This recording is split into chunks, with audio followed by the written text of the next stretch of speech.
Most of the salt on Earth is found in the oceans and seas.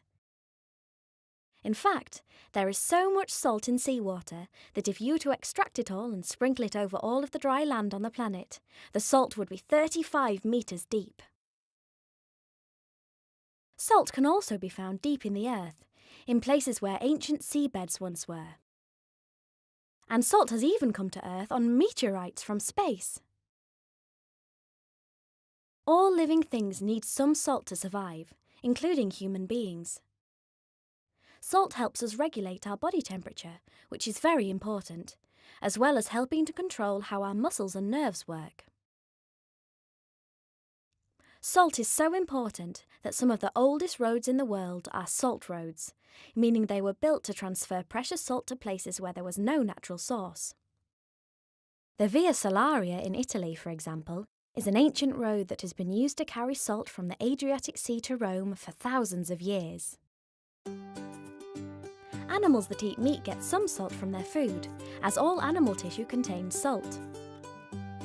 Plant tissue contains salt too, but not nearly as much.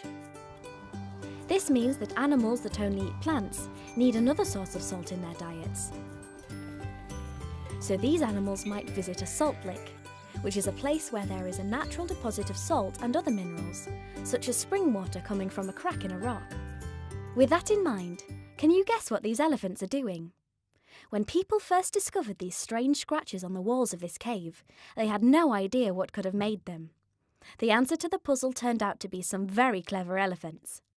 The elephants can't get enough salt in their diets from the food they eat on the mountain, so they come into the caves and mine salt from the walls using their strong tusks.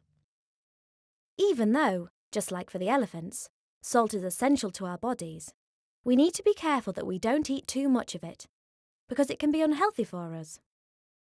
Too much salt can cause problems for our heart and kidneys. People have learned to like the taste of salty foods, so it is very easy to eat too much of it. Lots of the prepared food that we buy is high in salt, and we may not even realise. Things like pizza, smoky bacon, and even breakfast cereal. In fact, just half a pizza contains 70% of our daily salt allowance. Learning how to read nutritional information on food labels is the best way to make sure you know how much salt there is in